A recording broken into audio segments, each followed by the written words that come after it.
लोकसभा चुनाव 2024 में उत्तर प्रदेश में बीजेपी की जीत का रथ रोकने के लिए अखिलेश यादव ने विपक्षी दलों के साथ गठबंधन करना शुरू कर दिया है। लेकिन इस बीच न ही उनको बसपा का साथ मिला, न ही ओवैसी की एआईएम का साथ मिला। लेकिन चर्चा इस बात की है कि अगर बसपा ना कर चुकी है तो कि ओवैसी की सपा के यहाँ पर गठबंधन के चांसेस बनते हैं।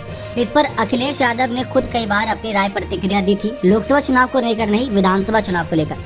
जैसा कि आप जानते हैं कि अखिलेश यादव इस वक्त देखा जाए तो बड़ी क्षेत्रीय पार्टियों के ऊपर काफी भरोसा जता रहे हैं, बावजूद इसके कि वे राष्ट्रीय पार्टियों के साथ कम जाए। जैसे कि देखें, अभी रालोद के साथ है, क्षेत्रीय पार्टी के रूप में जानी जाती है। अनुप्रिया पटेल की यहाँ पर जो बहन है पल्लवी पटेल, उनकी पार्टी अपना दल कमेरावादी के साथ है। तो ऐसी कुछ और पार्टियां भी जिनके साथ अखिलेश यादव मिलकर चल रहे हैं। लेकिन अब बात आती है कि ओवैसी का साथ लेने से क्यों बच रहे हैं सपा। अभी तक ओवैसी ने कई बार अखिलेश यादव पर खुलकर निशाना साधा, लेकिन ओवैसी के साथ गठबंधन पर सपा अखिलेश यादव ने खुलकर कोई बात भी नहीं की। सवाल आया तो इस बीच जानकारी ये थी कि असुद्दीन ओवैसी को सपा इसलिए साथ लेने से बच रही है क्योंकि बीजेपी को ध्रुवीकरण का मौका नहीं देना चाहती। सपा अगर ओवैसी के साथ मैदान में उतरती तो उन पर भी मुस्लिम परस्त और कट्टरपंथी पार्टी के साथ खड़े होने का आरोप लगेगा। यही वजह है कि ओवैसी के साथ बिहार और पश्चिम बंगाल के बाद अब यूपी में विपक्षी दल भी हाथ मिलाने के लिए तैयार नहीं है। 2014 के बाद से राजनीतिक पैटर्न बदल गया है।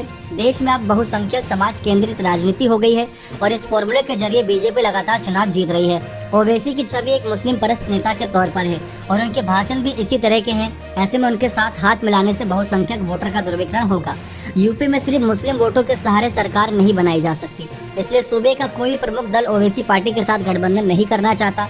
इसके अलावा हैदराबाद से बाहर ओवैसी ने जहां भी सियासी जगह बनाई वहां खुद की राजनीति के दम पर नहीं बल्कि किसी न किसी दल के सहारे जीत दर्ज करी। तो ये चर्चाओं का विषय बना हुआ है कि कैसे यहाँ पर आगे बढ़ा जाए। गौर करें, महाराष्ट्र में प्रकाश आंबेडकर के साथ गठबंधन के कर जीत दर्ज की और बिहार में उपेंद्र कुशवाहा और मायावती के सहारे। ऐसे ही गुजरात में भारतीय ट्राइबल पार्टी के साथ हाथ मिलाकर पार्षद की सीटें जीती। लेकिन यूपी में अब उनके लिए सभी दलों ने दरवाजे बंद कर रखे हैं। तो ओवैसी की पार्टी को लेकर चर्चा इस बात की थी कि जो मुस्लिम वोटर्स उत्तर प्रदेश में उनको साधने के लिए सपा या इंडिया दल क्या करेगा। तो ये बात साफ है कि इंडिया दल भी कहीं ना कहीं ओवैसी को नहीं चाहता।